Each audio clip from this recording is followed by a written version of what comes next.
बिस्मिल्लाहिर्रहमानिर्रहीम। अस्सलाम वालेकुम। आज की इस वीडियो में हम फिज़िक्स की ब्रांचेस की बात करेंगे जो कि क्लास 9 के चैप्टर 1 में मौजूद हैं। फ़िज़िक्स हमारे इर्द गिर्द मौजूद तकरीबन हर चीज़ में उसका अमल दखल है। ब्रांचेस स्टडी करने का मकसद यही है कि हमें पता लग सके कि फ़िज़िक्स हमारी इस दुनिया में मौजूद किन किन चीज़ों में इसके असूल और कवानीन लागू होते हैं। तो चलिए शुरू करते हैं। सबसे पहले बात करेंगे मैकेनिक्स की। मैकेनिक्स फिज़िक्स की वो ब्रांच है जिसमें हम स्टडी करेंगे ऑब्जेक्ट्स की मोशन, उस ऑब्जेक्ट की मोशन की वजूहात और उसके असरात, यानी कि it is the study of motion of objects, causes of the motion of objects and the effects. तो मोशन ऑफ ऑब्जेक्ट्स से क्या मुराद है? कोई भी मैटर या कोई भी ऑब्जेक्ट अगर अपनी जगह चेंज करता है तो हम उसको क्या कहते हैं? मोशन, यानी कि वो मूवमेंट कर रहा है।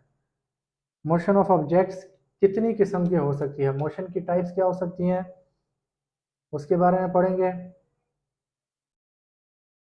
यानी कि मोशन जो है वो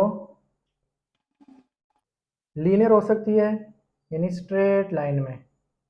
जैसे कोई कार सीधे रोड पे जा रही है, उसकी जो मोशन है वो लीनियर मोशन कहलाएगी। उसके बाद सर्कुलर मोशन, अगर गोल दायरे में कोई ऑब्जेक्ट मूव करेगा तो उसकी जो मूवमेंट है वो सर्कुलर मोशन कहलाएगी।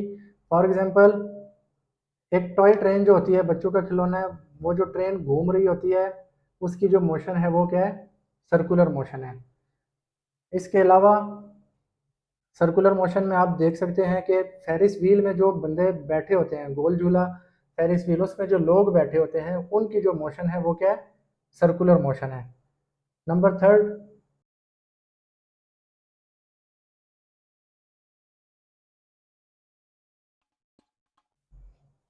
Rotatory motion. रोटेटरी मोशन में एक ऑब्जेक्ट एक एक्सिस के गिर्द घूम रहा होता है। जैसे घड़ी की जो सुइयां होती हैं, जिस तरह वो घूम रही हैं वो रोटेटरी मोशन है। या गाड़ी का टायर जो होता है वो जिस तरह घूम रहा है वो क्या है? Rotatory motion. उसके बाद कॉजेस की बात करेंगे, यानी कि वो कौन सी वजूहात हैं जिसकी वजह से कोई ऑब्जेक्ट मूव होता है, ऑब्जेक्ट में मोशन क्रिएट होता है। क्या वजूहात हो सकती हैं?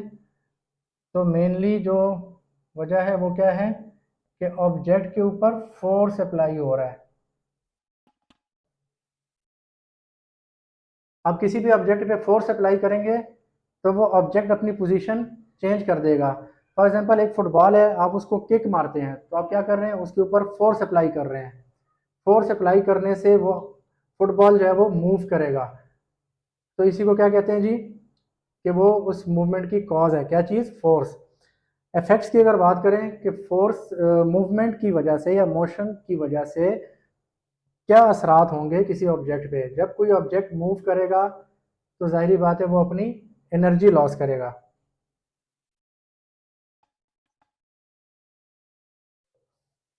कोई भी ऑब्जेक्ट, फर्ज करें मैं अपनी बात करता हूँ, जब मैं मूव करूंगा, मैं चलता रहूंगा तो एक टाइम आएगा मैं थक जाऊंगा, यानी मेरी एनर्जी जो है वो डाउन हो जाएगी, तो लॉस ऑफ एनर्जी।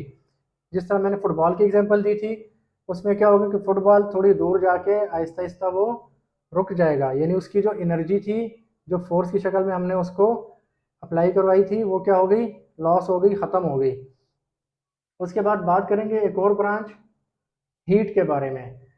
तो हीट या heat energy, it is the study of nature of heat, the modes of transfer of heat and the effects of that heat. Nature of heat क्या हो सकता है? यानी कि आप दो ऑब्जेक्ट्स लें, एक ऑब्जेक्ट है, कोई भी ऑब्जेक्ट है, फर्ज करें ये क्या है? हॉट है। इसके नज़दीक ला के मैं एक रख दूं कोल्ड ऑब्जेक्ट, तो यहां से हीट ट्रेवल होके कोल्ड ऑब्जेक्ट में ट्रांसफर हो जाएगी। यानी कि हीट की नेचर है कि वो ज़्यादा तादाद वाली जगह से ज़्यादा कंसंट्रेशन से कम कंसंट्रेशन की तरफ जाएगी, तो बाद में वो कोल्ड ऑब्जेक्ट जो है उसमें हीट ट्रांसफ़र हो जाएगी, हीट उसमें ट्रांसफ़र हो जाएगी, कौन से में, कोल्ड ऑब्जेक्ट में। Modes of transfer of heat क्या होंगे, यानी कि हीट जो है, हरारत जो है वो कितने तरीक़ों से मुंतकिल हो सकती है एक जगह से दूसरी जगह या एक ऑब्जेक्ट से दूसरे ऑब्जेक्ट में। तो उसमें हम स्टडी करेंगे कंडक्शन, नंबर 2 कन्वेक्शन, और नंबर 3 रेडिएशन। ये 3 तरीके हैं जिसके ज़रिए हीट यानी हरारत एक जगह से दूसरी जगह या एक ऑब्जेक्ट से दूसरे ऑब्जेक्ट में ट्रांसफ़र होगी। कौन कौन से, कंडक्शन, कन्वेक्शन, रेडिएशन। इसके बारे में हम आगे जाके 9th में जो है वो डिटेल से पढ़ेंगे कि कंडक्शन का क्या मतलब है, कन्वेक्शन क्या चीज़ है और रेडिएशन क्या चीज़ है। अच्छा, हीट के इफ़ेक्ट्स क्या हो सकते हैं? इफ़ेक्ट्स ये हो सकते हैं कि एक ऑब्जेक्ट है सॉलिड, वो कन्वर्ट हो जाएगा, अगर हम इसको हीट अप्लाई करेंगे, इसको हीट करेंगे तो वो क्या बन जाएगा, वो लिक्विड बन जाएगा। अगर इसको मज़ीद गर्म करें, मज़ीद हीट अप्लाई करें तो ये किस शक्ल में आ जाएगा, ये गैस की फॉर्म में आ जाएगा। क्या बन जाएगा जी, गैस। तो इसके हम एग्जांपल लेते हैं। सॉलिड में फ़र्ज़ करें क्या था जी, आइस ले लिया हमने, आइस, एक बर्फ़ का पीस लिया, उसको हमने हीट किया तो वो क्या बन गया, पानी बन गया।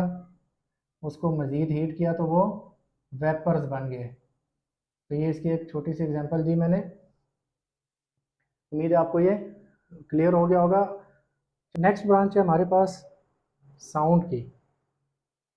साउंड फिज़िक्स की वो ब्रांच है जिसमें हम ये स्टडी करेंगे कि साउंड किस तरह प्रोड्यूस होती है, उसकी प्रॉपर्टीज़ क्या हैं, साउंड वेव्स कैसे बनती हैं, और साउंड की एप्लीकेशंस क्या हैं। यानी कि it is the study of production of sound, properties of sound, formation of sound waves and applications of sound. तो बात करते हैं प्रोडक्शन ऑफ साउंड की। साउंड किस तरह प्रोड्यूस होती है, तो याद रखें साउंड प्रोड्यूस होती है बाय वाइब्रेशन। किसी भी ऑब्जेक्ट के जो पार्टिकल्स हैं जिनसे वो ऑब्जेक्ट मिलकर बना हुआ है, वो पार्टिकल्स जब वाइब्रेट होते हैं तो साउंड प्रोड्यूस होती है। फॉर एग्जांपल इस मार्कर को देखें, अगर इसको मैं स्क्रीन पे हिट करूं तो क्या हुआ जी, कि मार्कर और स्क्रीन, जिन पार्टिकल्स से ये दोनों मीडियम बने हैं वो वाइब्रेट होते हैं, और वो वाइब्रेशन थ्रू एयर आप तक और मुझ तक साउंड की फॉर्म में पहुंच रही है। तो प्रोडक्शन में क्या होता है जी, साउंड किस तरह प्रोड्यूस होता है, vibration of particles of any medium और ऑब्जेक्ट। फॉर एग्जांपल एक और मिसाल लेते हैं जी, ढोल की जो आवाज़ होती है वो भी क्या है जी, उसमें भी क्या साइंस है, वाइब्रेशन होती है। जब ढोल को बीट करते हैं तो उसकी जो साइड है वो वाइब्रेट होती है, जिसकी वजह से साउंड प्रोड्यूस होती है। इसी तरह गिटार की स्ट्रिंग जो होती है वो भी क्या जी, जब उसको हिट करते हैं तो स्ट्रिंग वाइब्रेट होती है, अपने मेन पोजीशन के गिर्द वो स्ट्रिंग वाइब्रेट होती है, और वाइब्रेशन की वजह से साउंड प्रोड्यूस होती है। फिर हम इसमें स्टडी करेंगे साउंड की प्रॉपर्टीज़, यानी कि साउंड की प्रॉपर्टीज़ क्या हो सकती हैं, उसकी वेवलेंथ या उसकी फ्रिक्वेंसी। प्रॉपर्टीज़ में हम स्टडी करेंगे डिटेल से कि वेवलेंथ किस तरह प्रोड्यूस होती है, और फ्रिक्वेंसी यानी कि number of vibrations passing through a point पर सेकेंड। तो इस बारे में हम डिटेल से स्टडी करेंगे। उसके बाद हम स्टडी करेंगे कि साउंड वेव्स किस तरह फॉर्म होती है, साउंड वेव्स की फॉर्मेशन किस तरह होती है। तो ये भी हम डिटेल से आगे चल के स्टडी करेंगे। तो ये आपको एक नज़र आ रहा है, वेव फॉर्म है ये। इसी में चलें देखते हैं कि वेव लेंथ क्या चीज़ होती है, थोड़ा सा उसको डिस्कस करते हैं। वेव लेंथ याद रखें, एक यहाँ से गुजरेगी नॉर्मल लाइन। वेव लेंथ जो है वो एक टॉप से दूसरे टॉप तक का फासला, ये क्या है, वेव लेंथ कहलाएगी। और एक और चीज़ होती है एम्पलीट्यूड। एम्पलीट्यूड ये नॉर्मल से लेकर मैक्सिमम हाइट तक जो फासला है, ये क्या है, एम्पलीट्यूड। एम्पलीट्यूड। इसके अलावा हम साउंड में क्या स्टडी करेंगे, साउंड की एप्लीकेशंस, कि साउंड के कहाँ कहाँ इस्तेमालात फिज़िक्स में हो सकते हैं। तो एक छोटी सी एग्जांपल आपको देता हूँ जो हम डिटेल में आगे जाके स्टडी करेंगे उसके बारे में। साउंड के ज़रिए हम depth of oceans, depth of oceans यानी कि समंदर की गहराइयाँ मालूम करते हैं साउंड के ज़रिए। तो वो इंशाल्लाह हम आगे जाके डिटेल से स्टडी करेंगे। चलते हैं नेक्स्ट ब्रांच की तरफ जो कि है लाइट, उसको ऑप्टिक्स भी कहते हैं। तो फिज़िक्स की इस ब्रांच में हम लाइट के मुख्तलिफ पहलुओं को, उसकी खसूसियात, उसके काम और ऑप्टिकल इंस्ट्रूमेंट्स के इस्तेमालात, यानी कि light it is the study of physical aspects of light, properties of light, working of light and use of optical instruments. तो लाइट के फिजिकल एस्पेक्ट्स क्या हो सकते हैं, हम स्टडी करेंगे इसमें स्पीड ऑफ लाइट, नंबर 2 हम स्टडी करेंगे कि लाइट कैसे बनती है। तो छोटे छोटे पैकेट्स होते हैं लाइट के, फोटॉन्स के बारे में स्टडी करेंगे। और इसके अलावा हम दीगर एस्पेक्ट जो है वो डिटेल से आगे 9th और 10th में स्टडी करेंगे।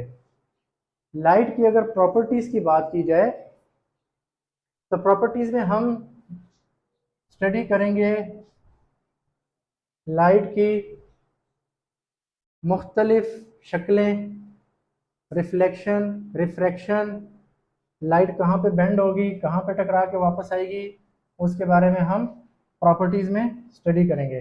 फॉर एग्जांपल ये एक मिरर है, अब लाइट जिस एंगल से आएगी तो मिरर में से टकरा के उसी एंगल से वापस चली जाएगी, तो ये क्या होगी, रिफ्लेक्ट हो गई। इसी तरह हम कुछ ऑप्टिकल इंस्ट्रूमेंट्स के बारे में भी पढ़ेंगे, जैसे ये है कन्वेक्स लेंस। कन्वेक्स लेंस, इसमें भी हम स्टडी करेंगे कि कैसे कन्वेक्स लेंस में लाइट आई और रिफ्रैक्ट होके एक दूसरी साइड ले लें, वो भी रिफ्रैक्ट होके और ये दोनों एक पॉइंट पे जाके मिल गई।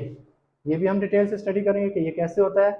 हम कनकेव लेंस के बारे में भी स्टडी करेंगे कि इसमें लाइट आती है और रिफ्रैक्ट हो जाती है, या सॉरी रिफ्रैक्ट हो जाती है नॉर्मल से दूर की तरफ। इसी तरह मुख्तलिफ प्रॉपर्टीज़ हम लाइट की स्टडी करेंगे। अच्छा, लाइट की वर्किंग की बात करें तो आपको पता है कि हम लाइट के बगैर देख नहीं सकते। तो सबसे बड़ी बात है कि इसकी वर्किंग क्या है, हम इसके ज़रिए किसी चीज़ को देखते हैं, तो हमारी विजन के लिए लाइट जो है वो बहुत ज़रूरी है। तो इसी वर्किंग के हिसाब से लाइट कहाँ इस्तेमाल होती है, देखने के लिए तो होगी विजन, इसके अलावा कैमरा वगैरह में भी लाइट जो है वो इस्तेमाल होती है। इसी तरह ऑप्टिकल इंस्ट्रूमेंट्स ऐसे इंस्ट्रूमेंट्स होते हैं जिसमें लाइट का अमल दखल होता है, जिनको ऑपरेट करने के लिए लाइट ज़रूरी होती है। तो जैसे एक ऊपर लिखा हुआ ये भी उसी में आता है। इसके अलावा टेलीस्कोप, माइक्रोस्कोप और इस तरह के दीगर जो भी ऑप्टिकल इंस्ट्रूमेंट्स हैं वो हम फिजिक्स के लाइट वाले ब्रांच में स्टडी करेंगे। नेक्स्ट ब्रांच है जी इलेक्ट्रिसिटी एंड मैग्नेटिज्म। फिजिक्स की इस ब्रांच में हम इलेक्ट्रिसिटी और मैग्नेटिज्म का रिलेशनशिप स्टडी करेंगे। हम ये स्टडी करेंगे कि चार्जेस जो हैं वो रेस्ट की हालत में कैसे होते हैं, मोशन की हालत में उनका बिहेवियर क्या होता है, और फिर रिलेशनशिप इलेक्ट्रिसिटी और मैग्नेटिज्म का हम स्टडी करेंगे। तो चार्जेस जब रेस्ट की हालत में होंगे तो इसके बारे में हम डिटेल से इलेक्ट्रोस्टैटिक्स में स्टडी करेंगे, और मोशन में अगर हो तो उसको स्टडी करेंगे इलेक्ट्रोडायनेमिक्स में। तो हम इस ब्रांच में करंट के चार्जेस के बारे में, यानी कि चार्ज जब रेस्ट में होगा तो ज़ाहिर है करंट फ्लो नहीं होगा, और चार्ज जब फ्लो करेगा, चार्ज मूव करेगा तो करंट का वजूद बनेगा, यानी कि flow of charge is called current. उसके बाद हम इलेक्ट्रिसिटी और मैग्नेटिज्म का आपस में रिलेशनशिप स्टडी करेंगे। तो ये याद रखें कि ये एक वायर है, जैसे आप देखें ये क्या है, एक वायर है, इसमें से करंट फ्लो हो रहा है। तो जब किसी वायर में से, किसी कंडक्टर में से करंट फ्लो होता है तो उसके गिर्द मैग्नेटिक फील्ड, ये जो गोल गोल रिंग्स आपको नज़र आ रहे हैं ये क्या है, ये मैग्नेटिक फील्ड को शो कर रहे हैं, मैग्नेटिक फील्ड। तो ये इनका रिलेशनशिप है कि जब करंट फ्लो करेगा तो वहाँ पे उस एरिया में उस करंट के गिर्द क्या होगा जी, मैग्नेटिक फील्ड प्रोड्यूस होगी। तो बाकी इसके बारे में आगे चल के 9th-10th में डिटेल से स्टडी करेंगे। नेक्स्ट ब्रांच की बात करते हैं, वो है एटॉमिक फिजिक्स। फिजिक्स की इस ब्रांच में हम एटम की स्ट्रक्चर और एटम की डिफरेंट प्रॉपर्टीज को स्टडी करेंगे। स्ट्रक्चर में हम स्टडी करेंगे कि एक एटम है, उसके हम न्यूक्लियस के बारे में स्टडी करेंगे कि उसका न्यूक्लियस कितना एफिशिएंट है, कितना पावरफुल है, और उस न्यूक्लियस के गिर्द इलेक्ट्रॉन्स की तादाद कितनी है, और इससे मिलते जुलते मज़ीद टॉपिक्स जो है वो इसमें स्टडी करेंगे। प्रॉपर्टीज़ की अगर बात करें तो एटम की प्रॉपर्टीज़ ये होंगी कि फ़र्ज़ के जैसे ये इलेक्ट्रॉन है, ये इलेक्ट्रॉन अगर इस एटम में से निकल जाए, क्या हो जाए, बाहर चला गया, ये इलेक्ट्रॉन बाहर आ जाए, तो क्या होगा, यहाँ पे इस एटम के पास प्लस चार्ज आ जाएगा। तो ये क्या कहलाएगा, ये बन जाएगा कैटायन। और अगर कोई इलेक्ट्रॉन बाहर से किसी एटम में ऐड हो जाए, किसी एटम के शेल में ऐड हो जाए, तो क्या होगा, उसकी वजह से एटम पे क्या होगा, नेगेटिव चार्ज आ जाएगा। तो हम डिटेल से आगे चल के एटॉमिक फिजिक्स में एटम के स्ट्रक्चर और डिफरेंट प्रॉपर्टीज़ को स्टडी करेंगे। तो चलते हैं नेक्स्ट ब्रांच की तरफ। नेक्स्ट ब्रांच है जी न्यूक्लियर फिजिक्स। न्यूक्लियर फिजिक्स में हम न्यूक्लियस की प्रॉपर्टीज़, उसका बिहेवियर और न्यूक्लियस में से निकलने वाले मुख्तलिफ पार्टिकल्स को स्टडी करेंगे। तो प्रॉपर्टीज़ की बात करते हैं। न्यूक्लियस की प्रॉपर्टीज़ जो है उसमें हम ये पढ़ेंगे कि किसी भी न्यूक्लियस के अंदर, फर्ज करें न्यूक्लियस है किसी एटम का और ये उसका एक शेल है, तो इस न्यूक्लियस के अंदर हम स्टडी करेंगे कि कितने प्रोटॉन्स हैं और कितने न्यूट्रॉन्स हैं, इसकी स्ट्रेंथ का पता लगाएंगे, और ये स्टडी करेंगे कि आया इसको ब्रेक किया जा सकता है या नहीं, या कितने आसानी से इसको ब्रेक किया जा सकता है डिफरेंट न्यूक्लियाइज में। बेसिकली हम न्यूक्लियर फिजिक्स में न्यूक्लियाई को स्टडी करेंगे, यानी कि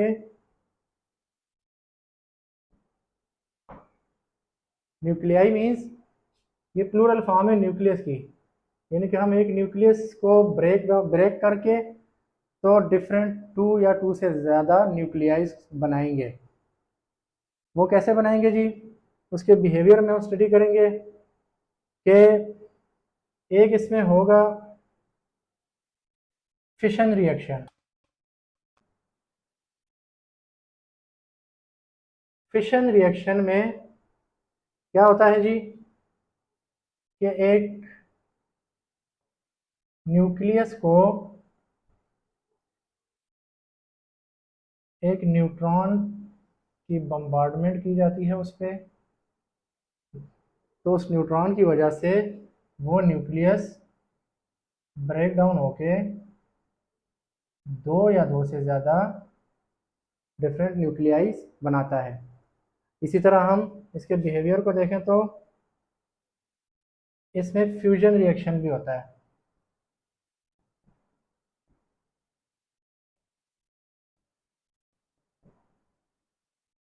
फ्यूजन रिएक्शन में फिशन के रिवर्स काम होता है, उसमें दो मुख्तलिफ न्यूक्लियाई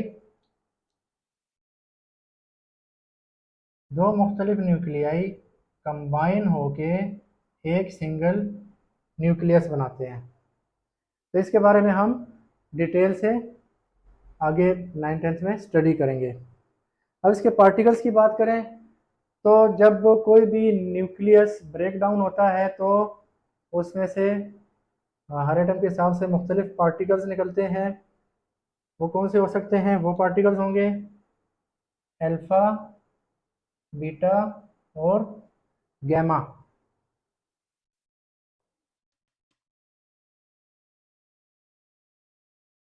तो इन पार्टिकल्स के बारे में भी हम डिटेल से स्टडी करेंगे। नेक्स्ट ब्रांच है जी प्लाज्मा। प्लाज्मा जो है ये गैस की सुपर हीटेड फॉर्म है, आयनिक स्टेट ऑफ मैटर। क्या होता है इसमें, फर्ज करें हम गैस लेते हैं हीलियम, उसको जब बहुत ज़्यादा हीट किया जाता है तो वो अपने इलेक्ट्रॉन्स लूज कर देता है, जिसकी वजह से उस पर पॉजिटिव चार्ज आ जाता है। कौन सा चार्ज आता है, पॉजिटिव, जिसको कैटायन कहा जाता है। तो वो जो स्टेट होती है वो प्लाज्मा कहलाती है। तो प्लाज्मा में हम प्रोडक्शन की बात होगी कि कैसे प्रोड्यूस होता है ये, कि जब गैस को बहुत ज़्यादा हीट किया जाता है तो गैस जो है वो एक आयनिक स्टेट में कन्वर्ट हो जाती है, उसके आयंस बन जाते हैं, कैटाइन स्पेशली बनता है, तो इस तरह प्लाज्मा वजूद में आता है। उसकी प्रॉपर्टीज़ में हम ये पढ़ेंगे, एक एग्जांपल लेते हैं कि प्लाज्मा जो है वो कंडक्टर ऑफ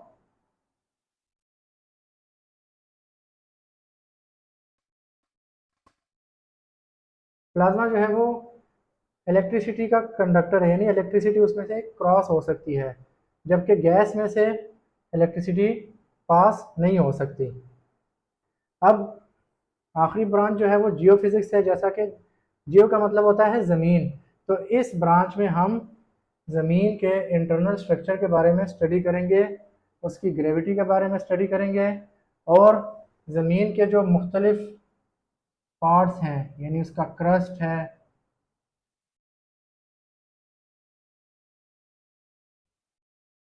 मेंटल,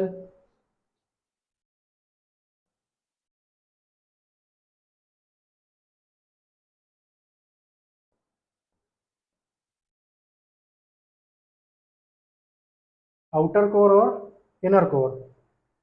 तो जियोफिजिक्स में हम क्या करते हैं, ज़मीन के इंटरनल स्ट्रक्चर की स्टडी करेंगे। उम्मीद है आपको टॉपिक समझ आया होगा। इस बारे में अगर कोई भी आपके जहन में डाउट है, कोई क्वेश्चन है, तो नीचे कमेंट बॉक्स में ज़रूर बताइएगा। अगर वीडियो पसंद आए तो वीडियो को लाइक करें, सब्सक्राइब करें और दोस्तों के साथ शेयर भी करें। मिलते हैं नेक्स्ट वीडियो में मज़ीद